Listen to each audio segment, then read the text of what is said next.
Shalom saudaraku yang terkasih di dalam nama Tuhan Yesus Kristus.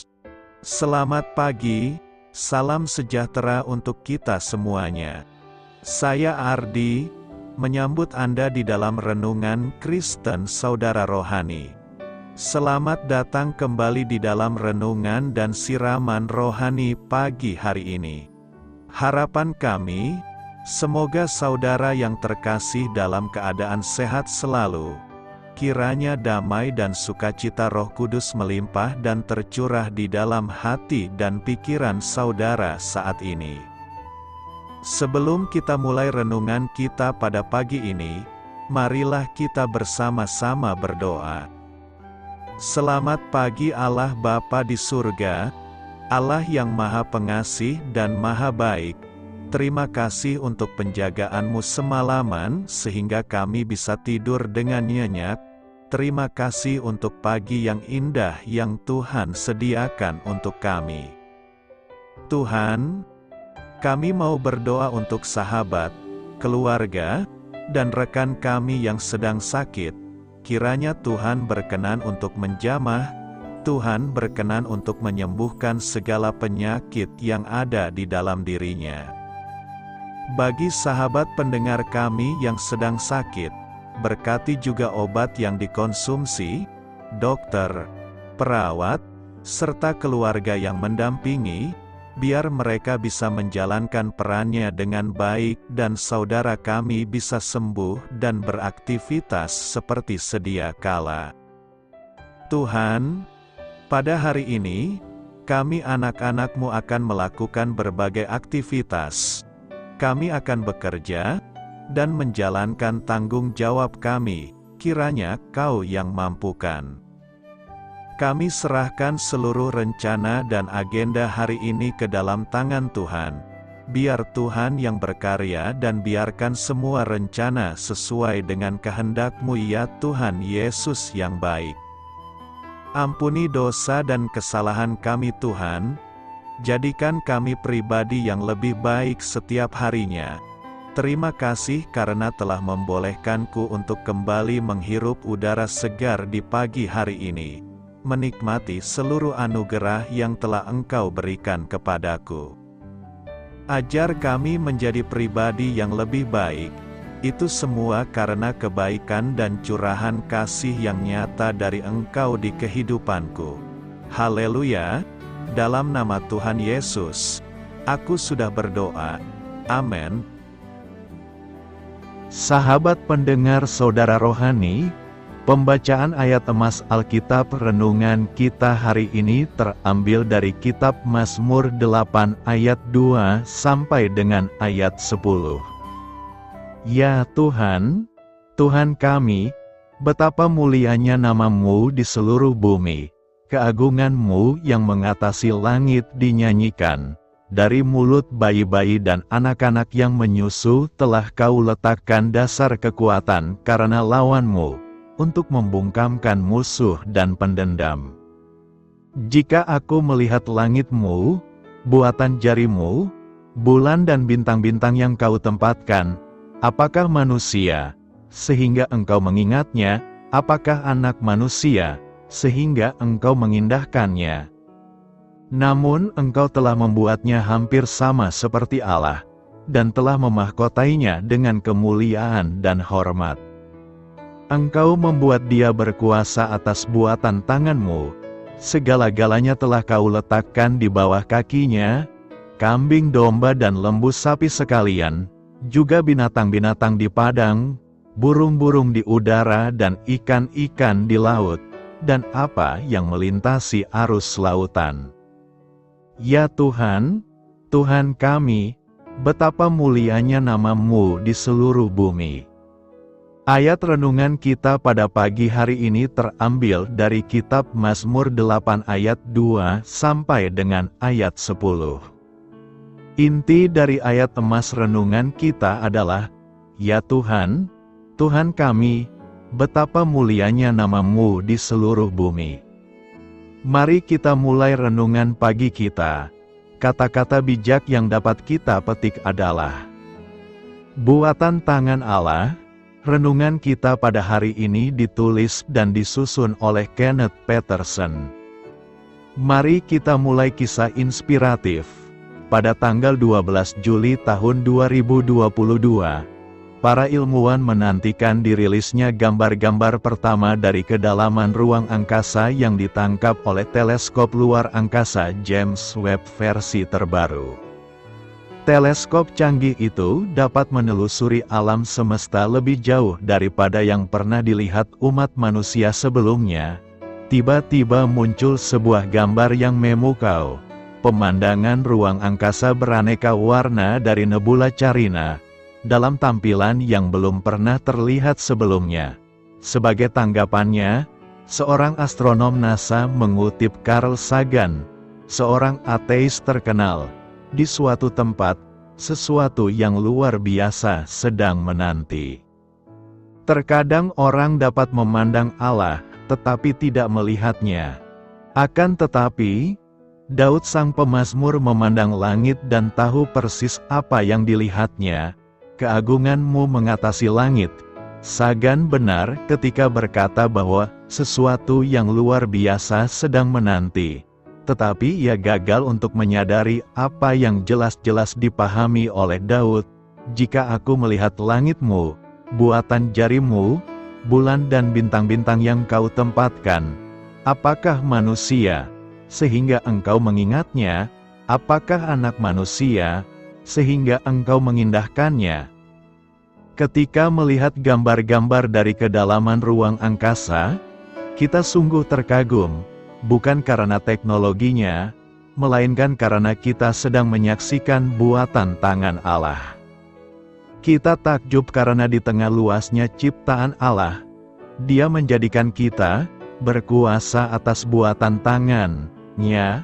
Memang, sesuatu yang luar biasa sedang menanti, yaitu Allah, yang menanti-nantikan saatnya membawa orang percaya pulang kepadanya saat Yesus datang kembali. Itulah gambaran paling menakjubkan dari semua gambar yang ada. Marilah kita renungkan di dalam hati kita. Apa yang Anda pikirkan saat melihat gambar-gambar dari kedalaman ruang angkasa? Bagaimana gambar-gambar tersebut memberikan Anda kesadaran baru tentang Allah? Hal ini patut kamu ketahui dan menambah wawasan kamu. Keterangan pembuka dari Mazmur 8 menyatakan bahwa pemazmur Daud menggubah himne ini untuk dinyanyikan dalam ibadah di bait suci. Kemungkinan gitar adalah sejenis alat musik berdawai, seperti gitar, atau suatu aransemen musik. Menurut para ahli, Daud tergugah untuk menulis lagu pujian tersebut ketika sebagai seorang anak gembala, ia melihat bintang-bintang di langit malam. Hal itu juga menjelaskan mengapa ia tidak menyebutkan matahari atau awan. Mazmur 8 memuji keagungan dan kemuliaan Allah sebagai pencipta, serta juga menghargai martabat dan kepentingan umat manusia sebagai mahakarya ciptaan Allah. Kemuliaan dan keagungan Tuhan. Mazmur 8 ayat 2 berkata, "Ya Tuhan, Tuhan kami, betapa mulianya nama-Mu di seluruh bumi, keagungan-Mu yang mengatasi langit dinyanyikan." Kemuliaan dan keagungan Tuhan dapat dirasakan dari pengalaman hidup kita bersama Tuhan. Pemazmur menggambarkan rasa kekaguman kepada Allah yang besar, agung, dahsyat. Dalam mazmur ini, pemazmur mengungkapkan penghormatan Allah yang sangat luar biasa yang telah diberikan kepada manusia yang begitu rendah. Allah begitu menghargai keberadaan manusia. Bagi Allah manusia begitu berharga di matanya. Dengan penghargaan yang luar biasa ini, pemazmur mengajak agar manusia bisa menyembah dan memuliakan Tuhan. Manusia harus memuliakan Tuhan. Segala yang bernafas harus memuji Allah. Pujian dan penyembahan pemazmur didasarkan atas pengalaman pribadi pemazmur. Ini bukan basa-basi, tapi keluar dari dalam hati yang terdalam. sehingga ia bisa menuliskan banyak sekali mazmur. Jadi, orang yang begitu dekat dengan Tuhan, ia baru bisa menghargai ciptaan Allah yang begitu berharga. Mengapa pemazmur bisa memuji Tuhan? Karena di dalam hatinya ada kekaguman. Kekaguman itu mendorong orang itu untuk mengekspresikan kekagumannya kepada yang dikagumi. Orang mengagumi artis dan menyatakan dengan histeris, kita pun harus menunjukkan kekaguman kita kepada Tuhan melalui karya dan perbuatan nyata kita. Kita memuji dan memuliakan keagungan Tuhan melalui tutur kata dan pola tindak dan laku kita yang baik terhadap sesama manusia dan terlebih kepada Allah. Kapan terakhir kali kita merasa kagum? Apa yang kita kagumi? Apakah kita mengagumi Allah dan ciptaannya, pemberinya atau pemberiannya, sumbernya atau berkatnya? Apa yang dikagumi Allah? Manusia, bahkan bayi. Tanda bahwa kita kagum pada Allah adalah 3 hal: waktu, pujian, dan kepemilikan. Apakah kita memberikan waktu pada Tuhan? Daud berkata bahwa 1 hari di rumah Tuhan lebih baik dari 1000 hari di tempat lain. Apakah kita memberikan pujian kepada Tuhan? Apakah kita sadar bahwa segala sesuatu, termasuk diri kita, adalah milik Tuhan dan rela bila Tuhan mau memakai miliknya untuk kemuliaannya? Apakah kita mau melayaninya? Apakah kita hanya bergantung pada orang tertentu untuk melayani Tuhan? Karena itu, tunjukkanlah kekaguman kita kepada Tuhan dalam setiap kehidupan kita masing-masing. Mengingat dan taat perintah Tuhan.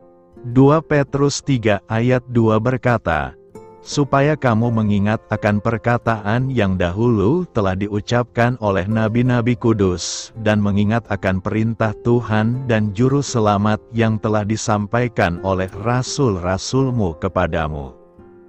Penulis kitab Petrus memberikan kita nasihat agar kita mengingat dan taat pada perintah Tuhan. Perintah Tuhan itu dipahami oleh umat Israel adalah apa yang tertulis dalam kitab Pentateuch, Kejadian, Keluarga, Bilangan, Imamat dan Ulangan. Namun secara sederhana perintah Tuhan itu dipahami Dekalog, 10 perintah Tuhan. Dalam kenyataannya sekarang, terlihat bahwa adanya kecenderungan orang-orang Kristen untuk di satu sisi bersikap legalistik, di sisi lain menjadi penganut antinomianisme, atau menjadi orang yang hidupnya penuh kepalsuan dan kepura-puraan.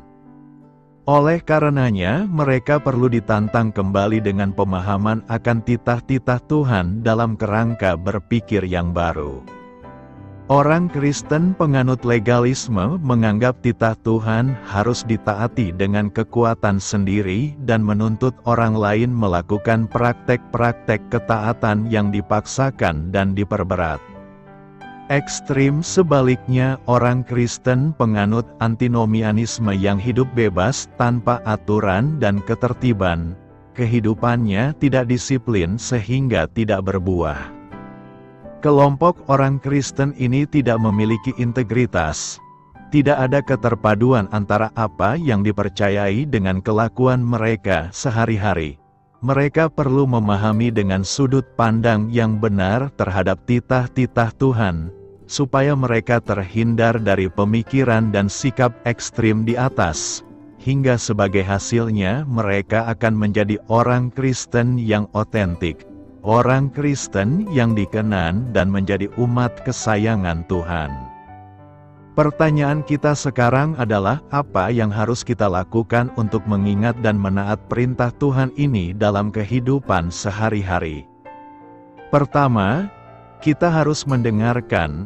Orang Kristen yang baik harus mau mendengarkan perintah Allah dan mengerti perintah itu dengan sungguh-sungguh sehingga tertanam dalam hati dan menjadi bagian dari diri.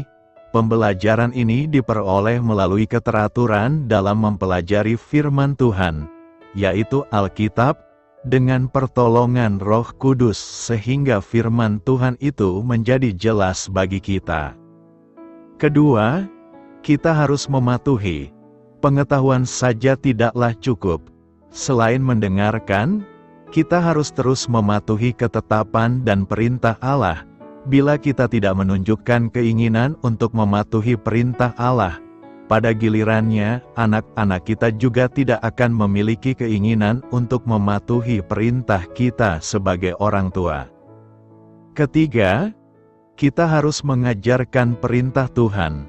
Sebagai orang percaya, perintah Tuhan itu haruslah kita ajarkan kepada anak-anak kita agar mereka mengetahui, mengerti dan melakukannya dalam kehidupan mereka. Kita boleh menggunakan beberapa metode mengajar mereka, seperti dengan rajin. Meskipun mengasuh anak bukanlah satu-satunya tugas orang tua dalam hidup ini, tanggung jawab ini penting dan tidak dapat diremehkan. Pendidikan anak-anak tidak hanya dilakukan oleh salah satu pihak, ibu saja atau ayah saja, tetapi oleh kedua belah pihak, ayah dan ibu. Orang tua dapat mendidik anak usia balita dengan menanamkan nilai iman Kristen melalui kasih. Tentunya, orang tualah yang harus memberikan teladan bagaimana menyatakan kasih. Sebab anak-anak tidak akan mengerti kasih tanpa ada teladan dari orang tua. Untuk anak usia remaja memang lebih sulit, namun dapat dilakukan dengan lebih banyak mengadakan pendekatan pribadi, dengan bicara mengenai masalah khusus atau masalah yang dihadapi di luar, dengan mengemukakan contoh-contoh yang baik dan yang tidak baik, yang perlu diketahuinya. Dengan berulang-ulang, Ulangan 11 ayat 19 mengatakan, kamu harus mengajarkannya kepada anak-anakmu dengan membicarakannya, apabila engkau duduk di rumahmu dan apabila engkau sedang dalam perjalanan, apabila engkau berbaring dan apabila engkau bangun. Alkitab menunjukkan bahwa mengajar bukanlah usaha yang hanya sekali dilakukan. Mengajar harus dilakukan orang tua dengan berulang-ulang siang dan malam, karena hal ini akan memudahkan anak untuk mengerti apa yang kita ajarkan. Dalam mendidik anak, seharusnya orang tua tidak hanya banyak bicara, tetapi lebih banyak memberikan teladan kepada anak. Jadi, seandainya orang tua hendak mengajarkan firman Tuhan, mereka harus terlebih dahulu menunjukkannya, memberikan contoh kepada anak. Hal ini tentunya akan lebih memudahkan orang tua dalam mengajarkan segala sesuatu kepada anak. Secara alami, pada saat kita duduk, berjalan, berbaring, dan bangun, kita harus mencari kesempatan untuk mengajar. Ibadah keluarga yang kreatif dan sesuai dengan usia anak, bersifat menyenangkan tanpa menggurui, dan tidak bertele-tele, sangat mendukung pengajaran ini selain juga membina kebersamaan. Pada dasarnya, sejak kecil anak-anak sudah bisa mengerti atau tanggap terhadap teladan yang diberikan orang tua, misalnya ketika diajarkan berdoa. Namun, ketika mereka sudah mulai lebih besar, orang tua dapat mengajarkan kesaksian hidup, hidup yang dipimpin Tuhan, hidup di dalam Tuhan, dan juga mengajarkan bagaimana melakukan firman Tuhan di dalam kehidupan yang sebenarnya. Secara pribadi, tindakan seseorang memiliki dampak yang lebih besar daripada perkataannya. Hal ini mengembalikan kita kepada pasal pertama Kitab Ulangan.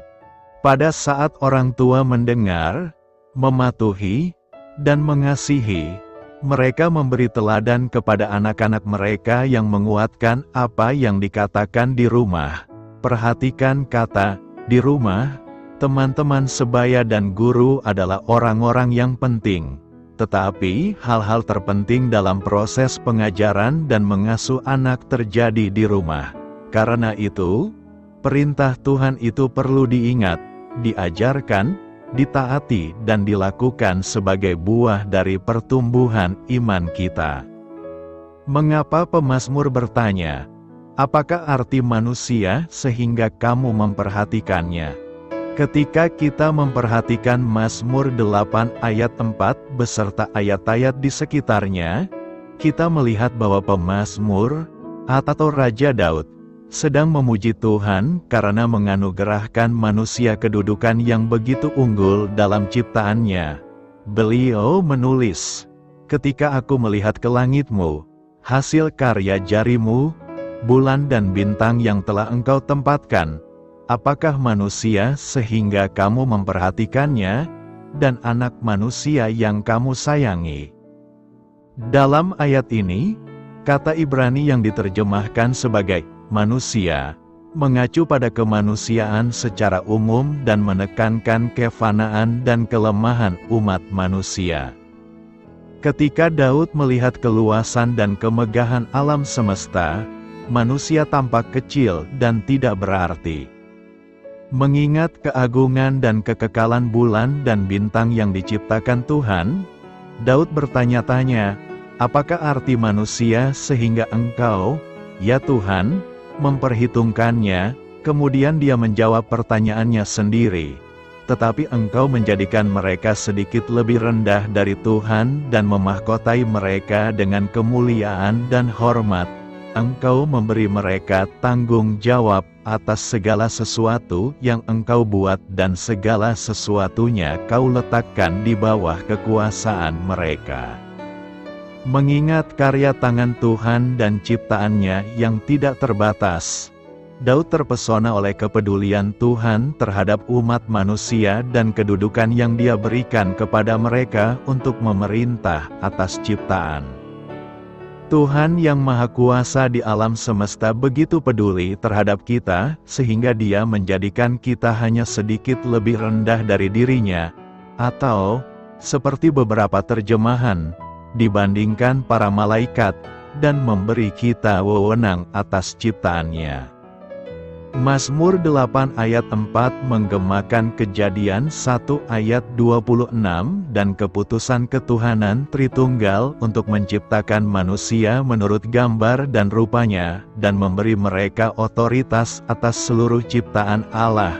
Kedua bagian ini menyampaikan doktrin Alkitabiah bahwa sejak awal Allah menciptakan manusia untuk menjadi wakilnya di bumi dan berkuasa atas segala ciptaan dalam namanya. Dalam pikiran dan hati Tuhan, manusia adalah perhatian utamanya. Ayub melakukan pengamatan yang sama, namun dengan penekanan yang berbeda. Daripada terpikat oleh perhatian Tuhan, Ayub yang terperangkap dalam kesengsaraan dan penderitaannya berharap Tuhan membiarkan dia sendirian. Apalah arti umat manusia sehingga kamu menganggap mereka begitu penting? Sehingga kamu memberi mereka begitu banyak perhatian? Sehingga kamu menguji mereka setiap pagi dan mengujinya setiap saat? Apakah kamu tidak akan pernah berpaling dariku, atau membiarkanku sendirian meski hanya sekejap? Buku Ibrani dengan jelas menggunakan Mazmur 8 ayat 4, sebab dalam satu bagian kitab suci mengatakan, apakah arti manusia fana, atau anak manusia, yang harus engkau pelihara? Namun untuk sesaat engkau menjadikan mereka sedikit lebih rendah dari para malaikat dan memahkotai mereka dengan kemuliaan dan kehormatan. Anda memberi mereka wewenang atas segala sesuatu. Sekarang ketika dikatakan segala sesuatu itu berarti tidak ada yang tertinggal. Namun kita belum melihat semua hal berada di bawah otoritas mereka. Apa yang kita lihat adalah Yesus, yang untuk sementara diberi posisi sedikit lebih rendah dari para malaikat, dan karena Dia menderita kematian demi kita, Dia sekarang dimahkotai dengan kemuliaan dan kehormatan. Penulis kitab Ibrani merujuk pada bagian Perjanjian Lama untuk menunjukkan bahwa Yesus benar-benar manusia, Tuhan yang berinkarnasi. Mazmur 8 ayat 4 digenapi dalam Yesus Kristus. Yesus merendahkan dirinya dan menjadi manusia. Dalam pelayanannya di dunia, Dia sedikit lebih rendah daripada malaikat-malaikat. Sebagai manusia, Dia rela mengalami penderitaan dan kematian, sama seperti kita. Namun Yesus mengecap maut bagi semua orang. Dia mengambil natur kita dan menjadi seperti kita, namun tanpa dosa dan pemberontakan yang menodai keberadaan kita. Melalui kematiannya, Yesus mematahkan kuasa kematian bagi kita, karena anak-anak Allah adalah manusia terbuat dari daging dan darah, anak juga menjadi daging dan darah. Karena hanya sebagai manusia Dia bisa mati, dan hanya dengan mati Dia bisa mematahkan kuasa iblis yang mempunyai kuasa maut. Hanya dengan cara inilah Dia dapat membebaskan semua orang yang menjalani hidup mereka sebagai budak dari rasa takut akan kematian. Yesus menjadi manusia dan mati untuk membebaskan kita dari kematian. Siapakah kita ini?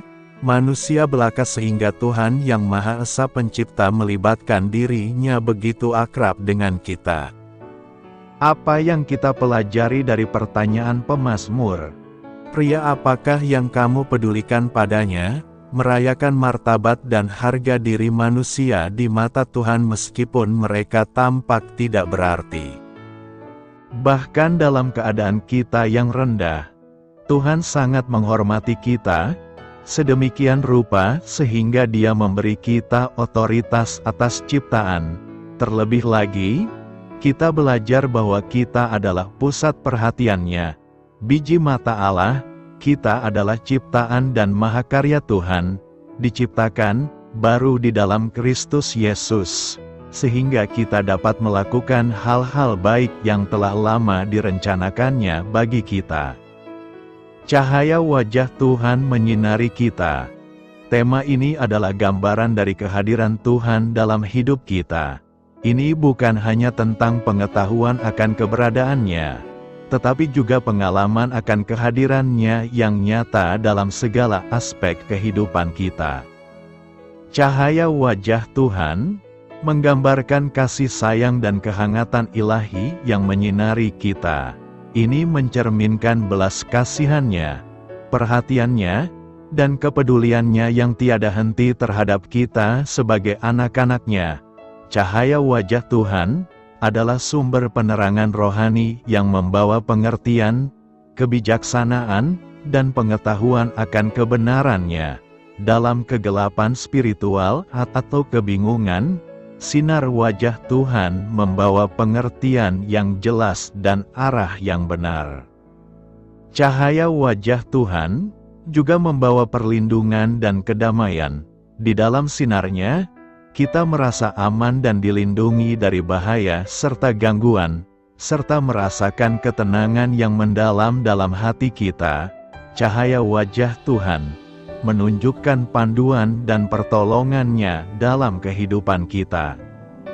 Di dalam hadiratnya, kita diberikan petunjuk dan bantuannya dalam menghadapi setiap situasi dan tantangan yang kita hadapi.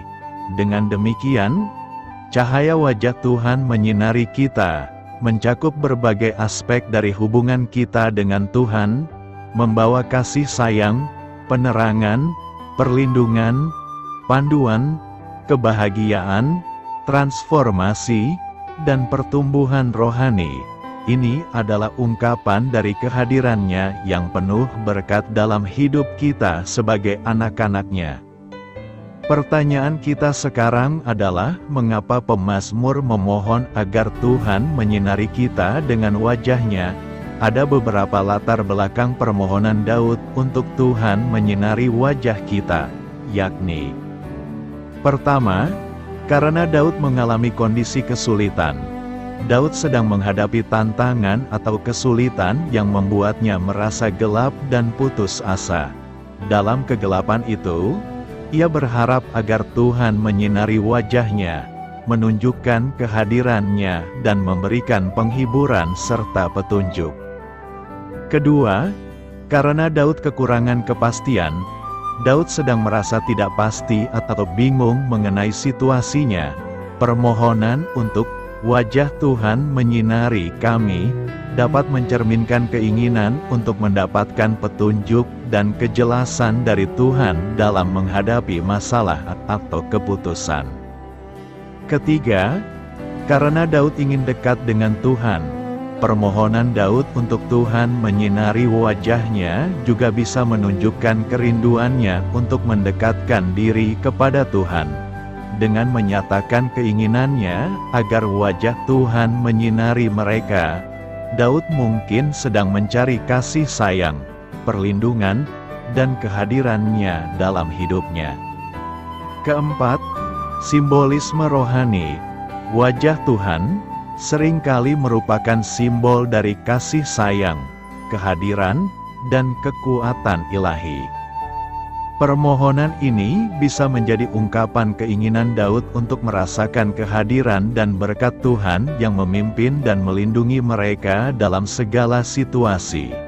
Dengan demikian, permohonan Daud untuk Tuhan menyinari wajah mereka mencerminkan kebutuhan spiritual dan emosional dalam menghadapi kesulitan, mencari petunjuk dan kehadirannya, serta rindu untuk dekat dengannya dalam hubungan yang intim. Pertanyaan selanjutnya adalah, apakah dampak yang kita peroleh jika wajah Tuhan menyinari kita?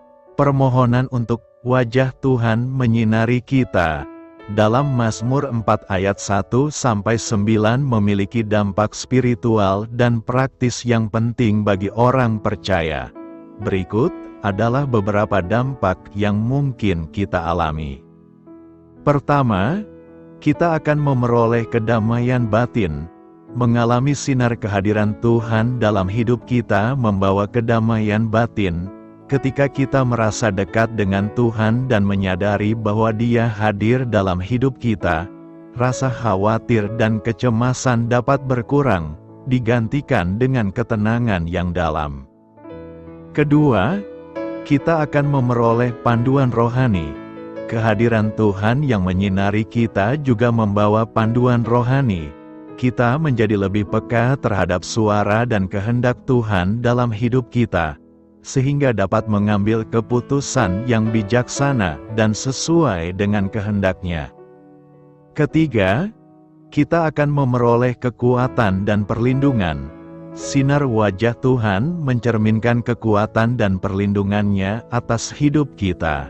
Dalam menghadapi tantangan dan kesulitan, kita tahu bahwa Tuhan ada di sisiku, memberikan kekuatan untuk bertahan dan perlindungan dari bahaya. Keempat, kita akan memperoleh keselamatan kekal. Berada dalam kehadiran Tuhan membawa jaminan keselamatan yang abadi. Ini memberi kita keyakinan bahwa, tidak peduli apa yang terjadi dalam kehidupan ini, kita memiliki janji keselamatan dan kehidupan yang kekal di hadapan-Nya.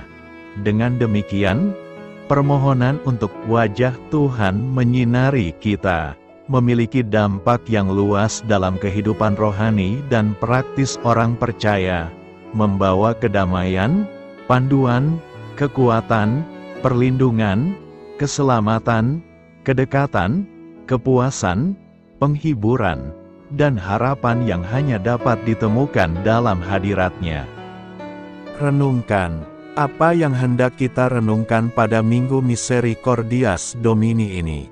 Pernyataan, biarlah wajah-Mu menyinari kami, ya Tuhan, dalam Mazmur 4 ayat 1-9 mengandung banyak hal yang bisa direnungkan bagi kita sebagai orang percaya. Berikut adalah beberapa hal yang dapat kita renungkan dari pernyataan tersebut. Pertama, rendahkan diri dan bertobat. Ketika kita merasakan sinar kehadiran Tuhan, itu seringkali memunculkan kesadaran akan dosa-dosa kita. Kita perlu merendahkan diri di hadapan Tuhan, mengakui dosa-dosa kita, dan bertobat dengan sungguh-sungguh. Kedua, berdoa dan berkomunikasi dengan Tuhan. Perluasan pengalaman akan hadirat Tuhan seringkali mendorong kita untuk lebih banyak berdoa dan berkomunikasi dengannya. Kita dapat menggunakan waktu dalam doa pribadi, penyembahan, dan refleksi rohani untuk mendekatkan diri kepada Tuhan. Ketiga, taat pada firman Tuhan. Ketika kita merasakan sinar wajah Tuhan, penting untuk hidup sesuai dengan firman-Nya. Ini berarti menaati perintah-perintahnya, hidup dalam kekudusan, dan mengikuti jalan yang benar menurut ajarannya. Keempat, melayani sesama. Pengalaman akan kasih sayang dan kehadiran Tuhan yang menyinari kita seharusnya mendorong kita untuk melayani sesama dengan kasih. Kita dapat mencari cara untuk membantu mereka yang membutuhkan, memberikan dukungan, penghiburan, dan kasih sayang kepada orang lain. Kelima, bersyukur dan memuji Tuhan. Ketika kita mengalami sinar wajah Tuhan, itu adalah kesempatan untuk bersyukur dan memuji-Nya atas segala berkat dan kasih-Nya dalam hidup kita. Kita dapat menghabiskan waktu untuk memuji Tuhan dalam doa dan penyembahan, mengakuinya sebagai sumber segala yang baik dalam hidup kita.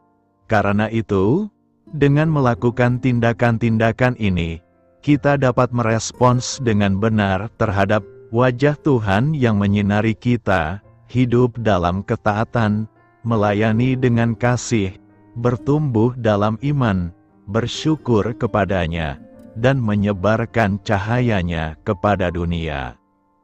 Mengenal diri dan mengagumi Allah. Mazmur 8 diawali dan diakhiri dengan pujian terhadap keagungan nama Allah. Pujian itu mengapit rangkaian ungkapan kekaguman pemazmur akan posisi manusia dalam ciptaan. Jelas bahwa setiap pernyataan didasarkan pada kisah penciptaan yang termuat dalam permulaan kitab Kejadian. Dalam mazmur ini, kejatuhan dalam dosa digemakan secara tersirat dalam ungkapan, lawan, musuh, dan pendendam. Keheranan pemazmur pertama-tama timbul dari perbandingan antara kebesaran alam semesta dengan manusia. Secara khusus, yang membuat pemazmur merasa heran adalah perhatian Allah kepada manusia yang begitu kecil di dalam alam raya yang demikian besar. Selanjutnya, ia juga heran dan kagum saat merenungkan kuasa dan hak istimewa atas ciptaan non-manusia yang diberikan kepada manusia. Manusia yang diciptakan menurut gambar dan rupa Allah diberi nilai yang lebih tinggi dari ciptaan lain, dan diberi kuasa atas segala binatang darat, air, dan udara. Walaupun Mazmur 8 semula dimaksudkan untuk dinyanyikan oleh bangsa Israel, di dalamnya tersirat bahwa yang dibicarakan bukan hanya bangsa Israel, melainkan umat manusia secara umum. Secara khusus, dalam terang Perjanjian Baru, kita menemukan bahwa Yesus Kristus adalah gambaran manusia sejati yang ideal yang dimahkotai dengan kehormatan dan kemuliaan setelah menderita, mati, dan bangkit sebagai perwakilan manusia berdosa. Kira-kira 5 abad yang lampau, John Calvin memulai tulisan mahakaryanya dengan 2 pernyataan yang bersifat paradoks. Tanpa pengenalan akan diri sendiri, tidak ada pengenalan akan Allah. Tanpa pengenalan akan Allah, tidak ada pengenalan akan diri sendiri. Kedua pernyataan itu tepat dan menunjukkan betapa pentingnya pengenalan akan Allah dan diri sendiri. Dalam kaitan dengan Mazmur 8, boleh dikatakan bahwa manusia tidak akan memahami kebesaran Allah tanpa melihat betapa kecilnya dirinya. Renungkanlah betapa kecil dan tidak berartinya diri kita dan betapa luar biasanya Allah yang mau mengasihi dan mengindahkan kita yang demikian kecil. Dengan terus-menerus merenungkan hal ini, kita akan terbentuk menjadi pribadi-pribadi yang penuh kerendahan hati dan juga penuh dengan kekaguman yang akan meluap keluar lewat pujian yang tulus kepada Allah. Doa saya menyertai saudara sekalian. Marilah kita menyampaikan doa syafaat. Ya Allah Pencipta, aku takjub melihat kemuliaan langit dan keindahan buatan tangan-Mu. Terima kasih, karena di tengah karya ciptaan-Mu yang menakjubkan, Engkau selalu memperhatikan diriku. Amin. Sampaikan harapan dan permintaan saudara kepada Tuhan.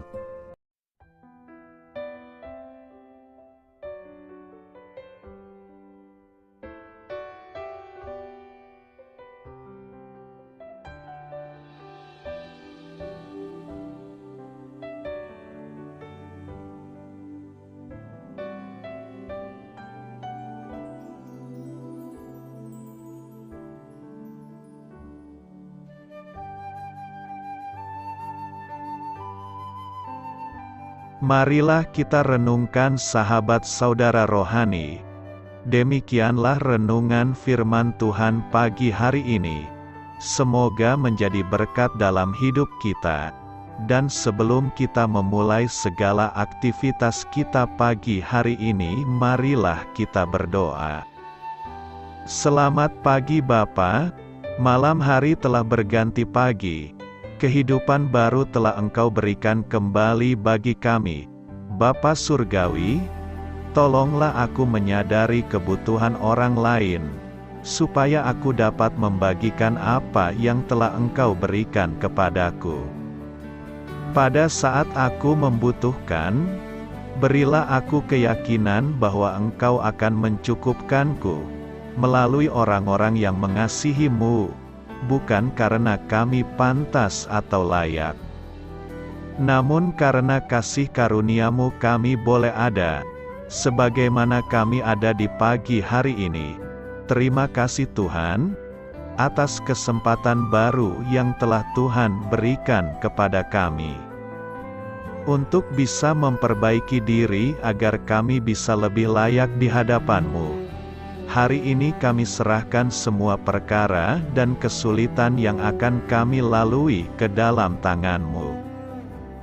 Biarkanlah kami bisa memuliakan-Mu dalam segala aktivitas yang akan kami lakukan. Amin. Biarlah firman Tuhan menjadi pengingat untuk kita semua, bahwa tuntunan dari Roh Kudus akan selalu memberi jalan keluar bagi setiap permasalahan hidup kita, dan memberi kedamaian di hati kita. Sampai jumpa di renungan pagi saudara rohani berikutnya. Kiranya Tuhan selalu memberkati saudara semua hari ini. Amin. Shalom.